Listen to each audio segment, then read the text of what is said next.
السلام عليكم ورحمة الله وبركاته. ازيكم يا حبايبي؟ عاملين ايه؟ يا رب تكونوا بخير. معكم قناة اسرار المطبخ مع سارة. النهاردة هننضف الحوض الاستانلس او الحنفيات الاستانلس او البوتاجاز الاستانلس بمكون سهل جدا جدا، وهيبقى الحوض بيلمع جدا جدا جدا، وبيفرق معايا جدا في شكل الحوض وفي شكل اي حاجة استانلس.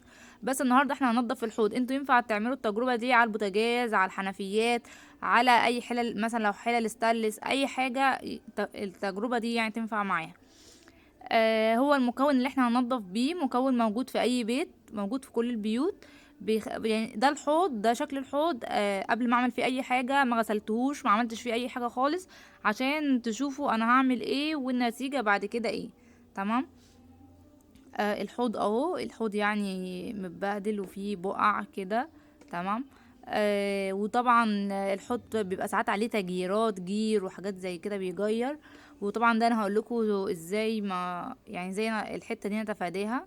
تمام. انا مرضتش اغسل الحوض عشان تشوفوه قبل ما، يعني قبل ما انا استخدم حاجه، يبقى عشان يبقى كل حاجه قدامكم. وبرضو دي الحنفيه اهي، مش برضو عليها جير كده. تمام. انا هوريكم الطريقه بالظبط وبعمل ايه عشان الحوض يبقى ينضف ويقعد معايا شويه كويسين نضيف. اول حاجه بجيب شويه بيكر، يعني كربوناتو او بيكنج باودر. تمام. بس انا بستخدم كربوناتو، دي كربوناتو. تمام. شويه كربوناتو وشويه صابون مواعين عادي، صابون سائل عادي، اي نوع، اي نوع انتوا بتستخدموه في صابون المواعين. تمام. وبستخدم شويه خل. تمام. الخل ده بيبقى اخر حاجه. تمام. وبستخدم ليمونة. يعني كل الحاجات دي وبستخدم معاها ليمونة وبس. طبعا الخل والصابون موجودين في البيت. والكربوناتو يعني موجودة في البيت أغلب الوقت يعني.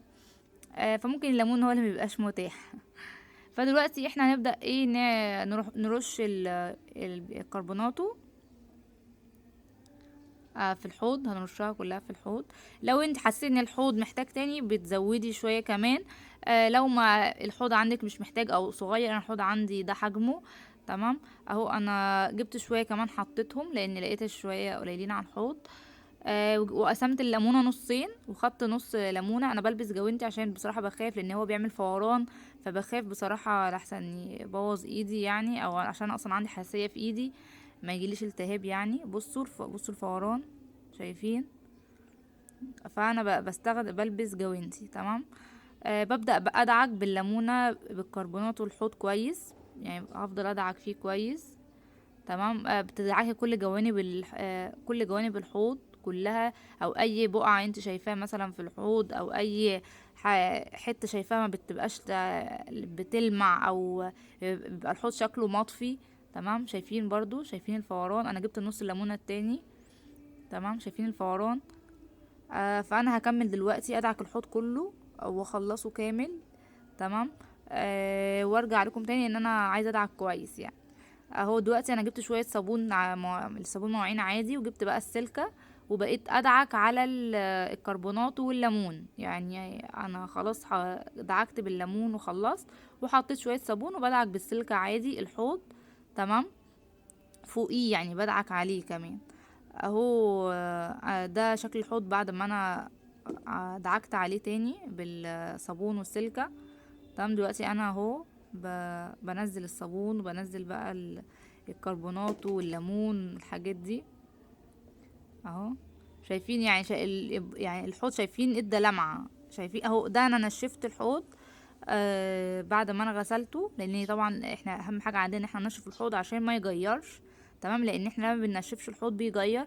انا بنشف عن نفسي اهو، انا بنشف عن نفسي بال ب... ب... يعني مناديل مطبخ. تمام.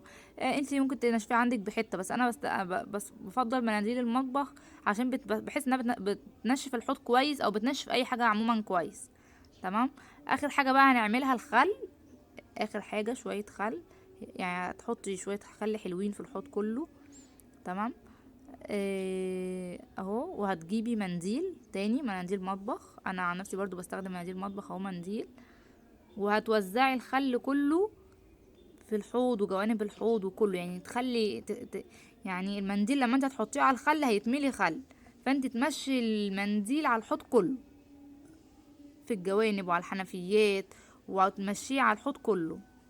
تمام. بصي المنديل حتى اغماء نوعا ما، يعني برضو الخل بيطلع لو مثلا في بواقي، بواقي اي حاجة، يعني صابون وباقي حاجة متوسخة او كده، المنديل بيشيلها.